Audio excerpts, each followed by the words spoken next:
If you do not understand the geopolitical environment that is shaping our world today, you do not understand why China is aggressive, why United States of America is supporting Taiwan, what basically is Taiwan, why China is aggressive about it, what is basically happening in South China Sea. You are at the right spot. We are going to discuss in history, we are going to discuss the background, and we are going to understand in the length and breadth the future course of actions that might transpire and make a world a different shape than what we are seeing it today. We are going to begin our journey from the very start. The very start point of a story would take us to a formerly known island called Formosa of today's Taiwan. Of course, it was Formosa that has come to be known as Taiwan now, the territory that is now being controlled by the Republic of China, that is ROC, controlling some 168 islands today. The island was annexed in 1683 by Qing dynasty of China and ceded to the Empire of Japan in 1895. The Republic of China, which had overthrown the Qing dynasty in 1911, took control of Taiwan after surrender of Japan in 1945.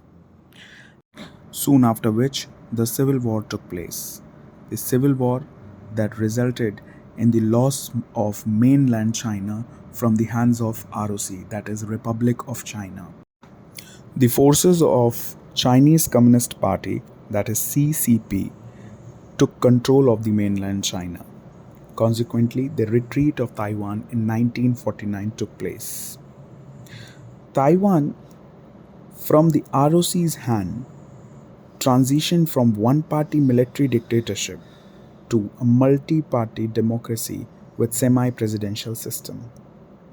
Effectively, Taiwan came to be known as export-oriented industrial economy.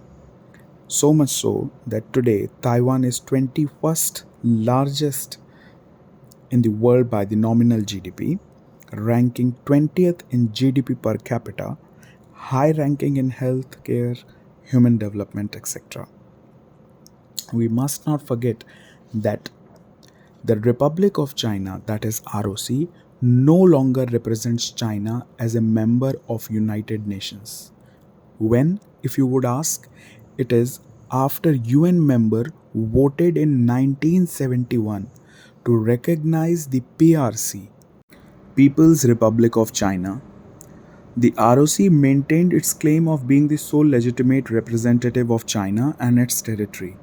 Although this has been downplayed since the democratization in 1990s, the Taiwan is claimed by the PRC, that is People's Republic of China, which refuses diplomatic relations with the countries that recognizes the ROC, that is Republic of China. Taiwan maintains official diplomatic relationships with 13 out of 193 United Nations members.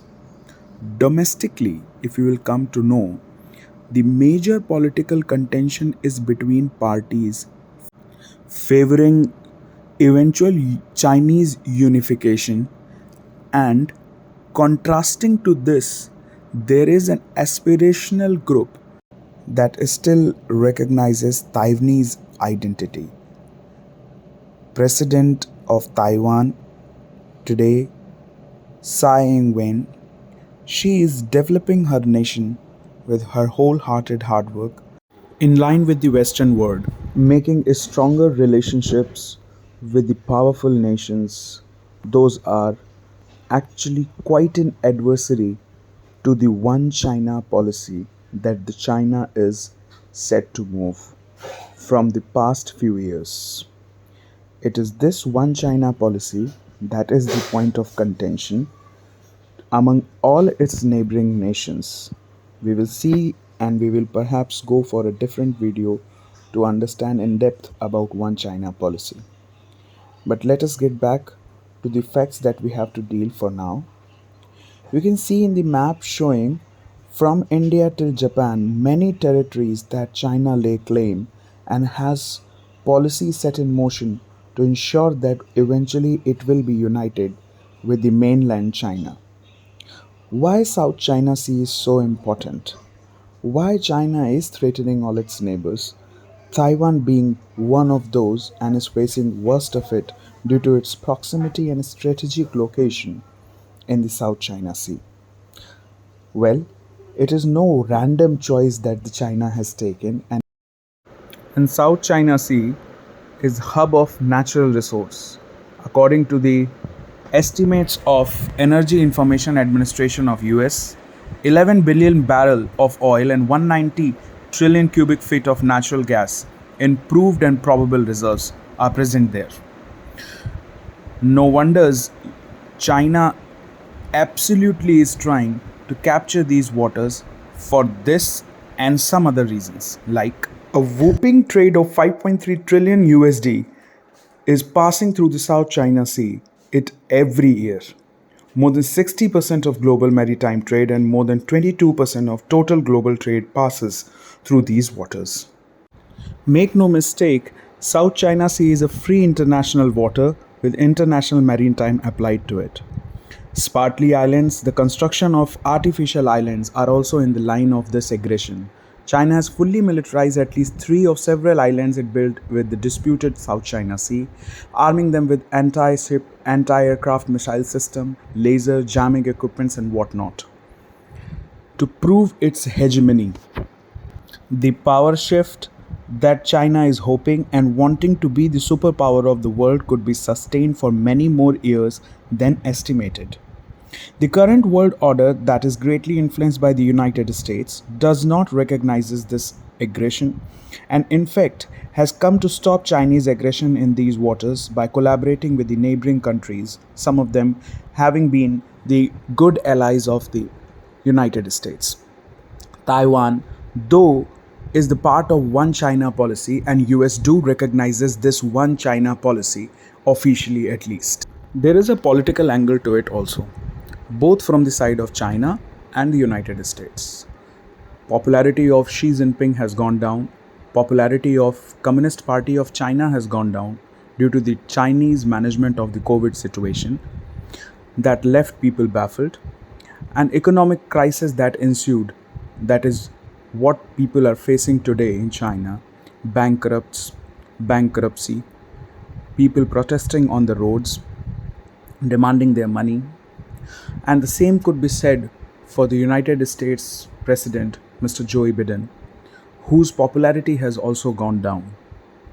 Yes, there could be an estimated political calculation that these leaders are making that if a nationalistic sense comes into picture that people associate during the war, if not full-fledged war, then at least a war-like situation would help gaining the strategic advantage to sustain themselves in the power loop.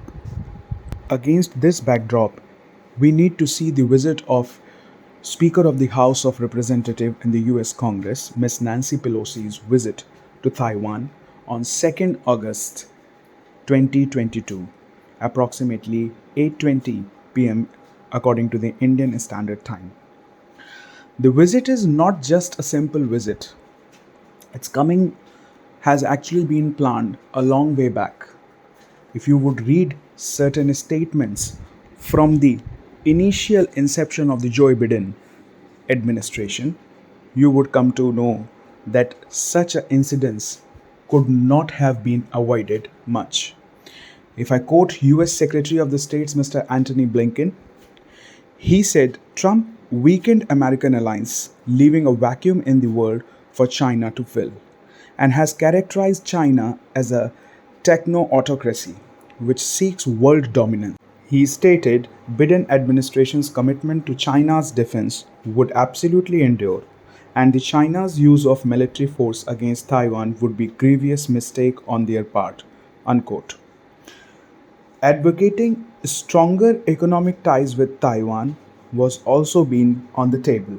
US economy of 25.35 trillion, that is the first according to the nominal GDP, per capita income $76,027, that is the 8th position in the world, contrasted with China whose GDP is 19.91 trillion, second in the rank, per capita income $14,000, approximately 56th rank all over the world. This comparison is not done for us to understand the economic whereabout of these two superpowers. No, this has been done for us to understand as to what they truly are in themselves. No wonders if the political need and the nationalist sentiments are arose, even a smaller nation with insignificant GDPs and per capita income can wage a war. I think United States was planning this from very long. Look at the picture.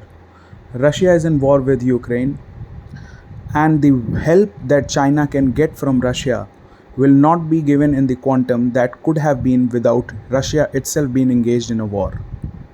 On purpose, Miss Pelosi's provocation has set the picture in the right motion as US wanted.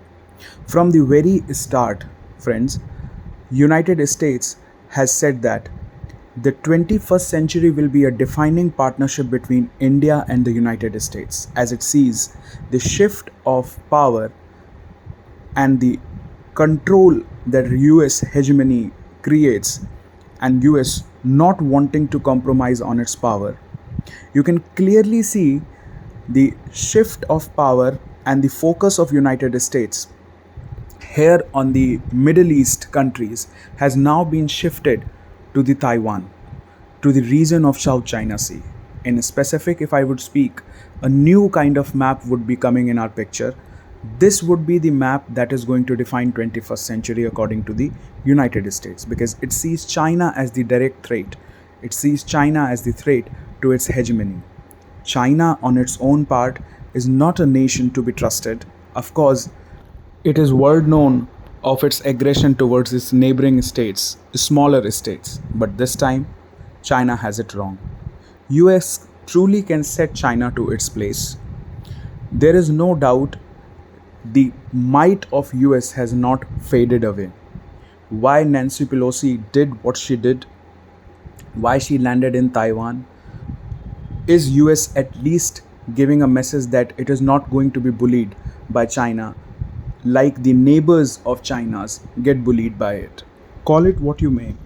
But this time, the visit of Nancy Pelosi, much like what has been done in the Suez Canal in the past, actually has a watershed moment for the 21st century. China has been openly challenged by the United States. Chinese provocations, Chinese aggressions, the news are always filled with this, but the first time China has met its match.